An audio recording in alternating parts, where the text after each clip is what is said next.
God's love and grace with what gave your father during his high school days the high octane inner strength to live life to his fullest. He and I weekly attended a Bible study sponsored by a high school parachurch group called Youth Ranch. We often prayed together and talked about the practical application of the scriptures to our lives. I believe this is an essential building block that constructed him the inner strength to be a great friend, a faithful husband, a loving father, a best big brother, a model son, and an aviator of excellence in the greatest nation in history. Let me conclude by sharing one last fact. Though distance, time, and complexities of life may keep David Christopher Cowan and the Scheifel family apart, know this. Our hearts have been eternally grafted together because of our mutual love and respect for your father. I was told by my friends and April of back in March and April of 1991 that I was crazy to officiate a wedding on the very wedding day of my own. My response was something like this. To officiate the wedding ceremony of Mark's younger brother, Craig and Mary, and then to see and celebrate the entire Scheibel family on May 25th could only be an added blessing by God to my life on my wedding day. I pray God's presence, power, and love will anoint your lives, and your future. God bless you and your entire family in a very special way. Thank you.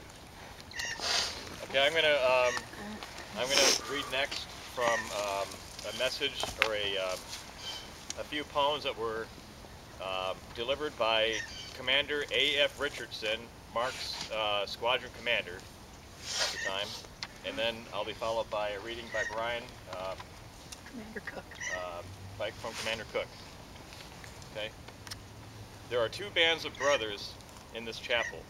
One band shares a name, the other band is identifiable by its clothes, this uniform, and these wings. Mark was fiercely proud of both.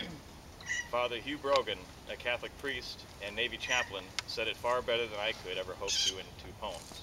The first, to the brothers of the wings and the uniform. It's called The Bond. Like no others, they are welded together, though they fly the immensity of the skies. There are no closer brothers. Though they go to far distant lands, they share a common ground. Though they come from all its corners, their world has but one heart. No one can ask how, why, for it is theirs like no other. The second poem is to the brothers, sisters, parents, uncles, cousins, and all who share the name of family heritage. It's called On My Way. I go now, leave your embrace, but never do I leave your love, for it is deep within me.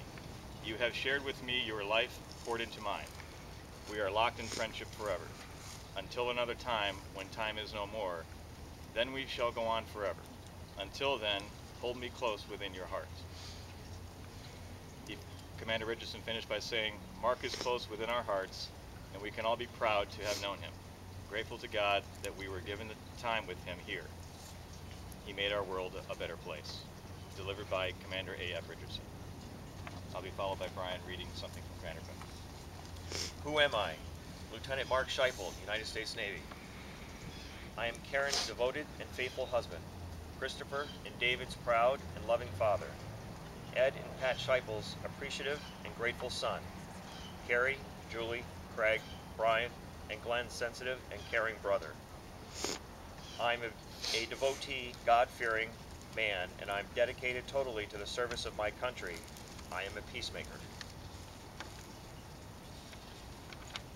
I am a Blue Hawk. They fondly call me Gator. I am an aggressive naval aviator and an outstanding attack pilot, and a most competent landing signal officer.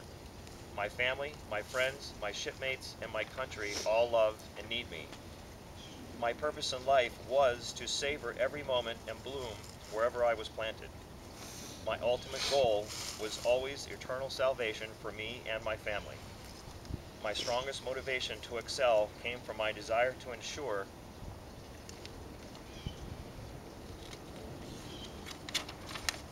Karen and my mom and dad were proud of all my career achievements. I did not live my life fearing the odds of what could happen to me or those close to me. I did not avoid being close to my shipmate because I eventually may lose them. God and family are sufficient. They always take care of me.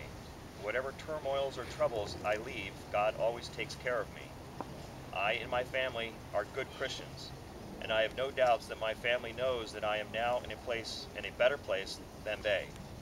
I have gone to the other side. My Lord called me, and I was not afraid. I was ready to cross to the other side. Death is not the end of life. It is life's finest form of adventure. My greatest prayer is that God will give you the strength and comfort you seek to accept my loss until you join me with God on the other side. I love and miss you all. Thank you for loving me.